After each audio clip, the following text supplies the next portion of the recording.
एक वो जिंदगी जो इन्होंने दुबई में गुजारी, इनके पास अच्छा खासा बैंक बैलेंस, अच्छी गाड़ियाँ, और एक ये जिंदगी जो ये अभी गुजार रही हैं। मैं दुबई में रहती थी, पहले 12 साल दुबई में रही हूँ। मैं गवर्नमेंट जॉब थी मेरे शोहर की। बस शोहर का काम करते वक्त उनको अचानक कड़क की आवाज़ आई कमर में से। उनको पता चला कि कमर में गैप आ गया उनके। काम पे से आ रही थी तो आते हुए आधा घंटा पहले जब मैं घर पे आई तो उससे पहले उनकी डेथ हो चुकी थी। 500 रुपए से मैंने अपना काम स्टार्ट किया था। मेहनत ही मेरा अल्लाह था। वो मैं मांग के किसी अपनों से लूँ तो मैं किसी गैर से नहीं मांग लूँ।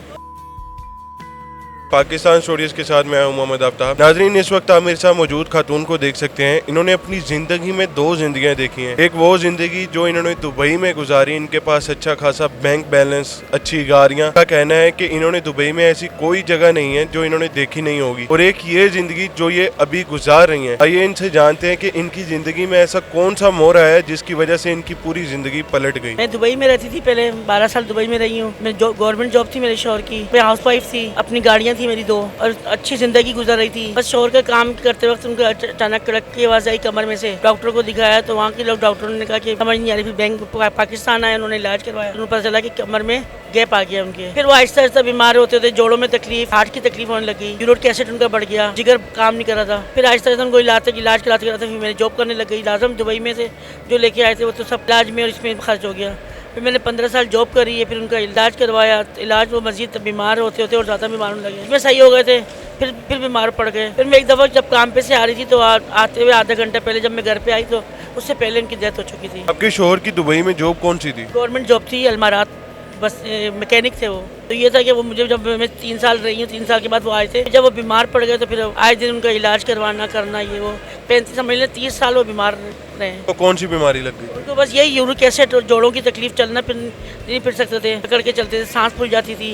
25% उनका दिल काम करता था उनका। फिर आप दुबई से पाकिस्तान वापस कब आई थी? फिर पाकिस्तान में 12 साल बाद में आई थी। फिर ये 4 साल बाद फिर दोबारा मुस्तकिल आ गए थे रिजाइन दे के। आंटी, आप बताएं कि जब आप दुबई से पाकिस्तान वापस आ गई तो आपकी ज़िंदगी में क्या फ़र्क आया? पाकिस्तान आए तो लाजम काम कारोबार ही कुछ नहीं था। उनको मैंने अपने शोहर को बेकरी करके कर दी थी 5M में। होशियार बंदे होते वही चला सकते हैं। ये थे हमारे शोहर सीधे साधे बंदा। मैं कहती हूँ हो इतना भी सीधा ना हो। मेरी चचा की बेटे से शादी हुई है, लेकिन मैं कहती हूँ अल्लाह पाक उनको आगे की मंजिल आसान करे। अल्लाह उनको जन्नतुल फिरदौस में लगा दे। उस जैसा बंदा मैंने नहीं देखा, यकीन कर। अब मैं भी ये अपील करती हूँ लोगों से कि मांगने से बेहतर है कि आप रिस्क हलाल खाएं, थोड़ा खाएं, लेकिन एक हलाल का कमाई में एक अजमत है काम करने में। जब इंसान रात को सोता रहता है, दिल सुकून से सोता है, कितनी सुपर नींद आती है, यकीन करें पता नहीं चलता कि इतने साल बीमार रहे। मेरे भाई फ़ोन करते थे कि अयाज कैसी तबीयत है? अल्लाह का शुक्र है। कह रहे हैं बेटा कभी तो ऐसा हो कि मेरी इधर तकलीफ है। कह रहे नहीं भाई, मेरी जब तकलीफ हो, ये तो अल्लाह पाक की दी हुई तकलीफें है ना। अल्लाह का शुक्र अदा करोगे, अल्लाह पाक खुद ही आसानियाँ पैदा करेगा। यकीन करें जब उनकी डेथ हुई है, उनके चेहरे पे जो नूर था ना, लोग यकीन करें हैरत खा गए थे। तो आंटी, आपके शोहर बीमार थे तो आपको किन किन चीज़ों का सामना करना पड़ा? क्योंकि आप एक खातून है, आपको अकेली माशरे में 100 चीज़ें होती हैं। बेटियाँ मेरी जो जिसकी मैंने शादी करी है अभी, उस बेटी ने मेरा बहुत साथ दिया।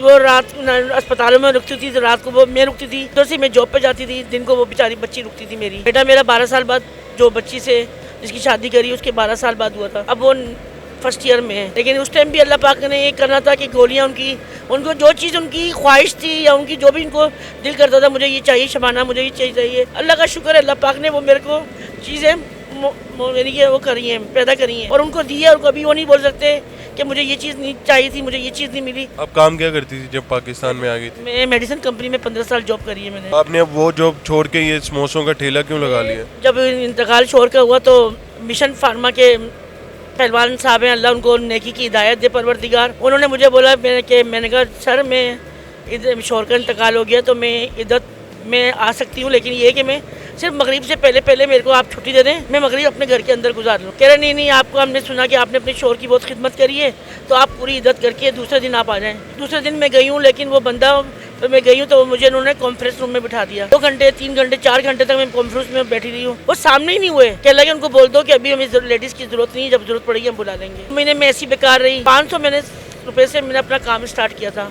कुछ फ्लैट वाले मेरे साथ उन्होंने तावन किया, उन्होंने मुझे चूल्हा लेके दिया, सिलेंडर लेके दिया। छोटी सी मेज़ थी मेरे पास, वो मैं लगाती थी। लगाते फिर मेरी तस्वीर किसी ने खींच के ना फेसबुक में दे दी। जब आपने ये काम स्टार्ट किया था, आपने स्टार लगाया था, आपने एक बता रही हैं आपने एक मेज़ पे रख के स्टार्ट किया था काम, तो आपकी फैमिली ने आपको कोई सपोर्ट नहीं की किसी किस्म की? नहीं, किसी ने भी नहीं करी। बस मैं थी, मेरा अल्लाह था। आपने किसी से बोला भी नहीं कि आप मेरी मदद करें? बेटा बोला तो उसको जाता है ना जो देख ना सकता हो।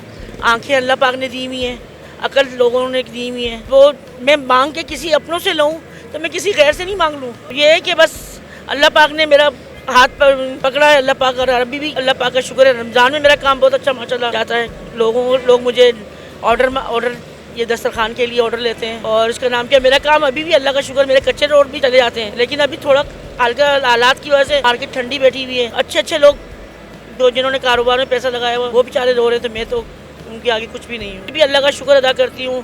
250 रुपये की, 300 की, 500 की भी होती है। शुरू में ये मेरी 2000 की, 2500 की मैं यानी कि 2 बजे लगाती थी। मैं रोज़ा यहीं नीचे ही खोलती थी, क्योंकि लोग रोज़े के टाइम किसी को 1:30 बजे हो जाती थी, लोग बाइकों पे आते थे, रोका तो यहीं लोग खड़े होकर रोज़ा खोल लिया लोगों ने। आपको ये स्टार लगाए हुए कितना अर्सा हो गया? मुझे 2.5 साल हो गए। इन 2.5 सालों में आपको यहाँ पर खुद खड़ी होती हैं, आपको माशरे की तरफ से क्या क्या फेस करने को मिला? ना फेस तो सब कुछ करना पड़ता है, लेकिन वही वाली बात है कि किसी की अच्छी बातें भी सुननी पड़ती है। कोई जो बोलता है कि ये अब आप देखें, ये जो घर की चीज़ें होती हैं वो साफ़ सुथरी होती हैं। गंद लेना पसंद कर लेंगे लेकिन साफ़ सुथरी और चीज़ साफ़ वो नहीं लेंगे। छाछ के 3 रोल भी बेचे हैं जब सस्ता तेल था। रोल की पट्टियाँ, अब रोल की पट्टियाँ 160 रुपये किलो हो गई हैं। अब मैं कोई टाइम पास करने के लिए तो बेटा नहीं बैठी ना, मैं तो सिर्फ ये कि कमाई के लिए बैठी कि चल 4 पैसे मिलेंगे, मैं अपने बच्चों को खिला सकूंगी। इससे ये है कि अब ये लोग कहते हैं नहीं ये तो इतने की है। मैंने कहा बेटा ठीक है, आप नहीं लोगी तो कोई और ले लेगा। अभी मैंने डील लगाई हुई है 6 चिकन रोल, 6 सब्जी के, 6 आलू के, 6 मकरोनी के, 24 पीस का सेट लगाया हुआ है 520 रुपये में कच्चे रोल का। अभी मैंने कल लगाया तो 2-3 लोग आए पूछने के लिए, कह रही आप महंगा नहीं दे रही। मैंने कहा बेटा फिर आप फ्री में ले जाओ, इससे ज़्यादा सस्ता क्या दूँ मैं आपको। कल भी यकीन करें उसमें साफ़ सुथरी कोई इसमें मिलावट चीज़ नहीं है। जो रात को मैं पूरा माल तैयार कर देती हूँ, सुबह फिर मैं ये काले छोले हो गए, कभी दही फुल्की लगा लेती हूँ, फिर पास्ता लगा लेती हूँ। हफ्ते में 3 दिन चीज़ें चेंज करती रहती हूँ कि जो लोगों की जो है ना जायके जो है ना चेंज होते रहे। अच्छा आंटी, आखिर में देखने वालों को आप एक छोटा सा मैसेज दे दें अपनी तरफ से। मैं तो बेटा ये बोलती हूँ कि आवाम लोगों से कि आप लोग जो है ना मांगने से बेहतर छोटा काम मेहनत का कर लो। मेहनत में एक अजमत है, जो सुकून मिलता है और जो हलाल की कमाई। आज आप 15,000 कमा लोगे और जो आप 500 रुपये कमा के वो सुकून मिलेगा ना, वो 15,000 से नहीं मिलेगा। मैं ये लोगों को बोलती हूँ कि अपनी अपील करती हूँ कि पाकिस्तान को इतना मत वो बुरा भला बोलो। दुबई में भी लोग पाकिस्तानी आते थे मांगने के लिए, क्यों आप लोग पाकिस्तान का नाम ख़राब कर रहे हो। अभी मैं 1 हफ्ता पहले मैं जीने पे गिर गई थी, 2 दिन मैंने नहीं लगाई थी। 2 दिन मैंने अपने बेटे को बोल के करवाया। मैंने कहा बेटा तू कर ले, तो इसका नाम क्या, ये मैंने लगवा के दे देता। 2 दिन उसने लगाया, कहने लगा मैं लगा लूँ। मैंने कहा नहीं तू बाहर की जॉब की ढूंढ के जॉब मिले तेरे को, तो घर का थोड़ा निज़ाम चल जाएगा। बस ये दुआ करती हूँ बेटा। मैं तो मेरी तो यही अपील है कि मांगने से बेहतर है आप हलाल का कमाओ, थोड़ा कमाओ, सुथरा कमाओ। नाज़रीन, मेरी भी देखने वालों से यही गुजारिश है कि एक खातून को हमेशा हालात का सामना करना चाहिए, हालात से कभी भी भागना नहीं चाहिए।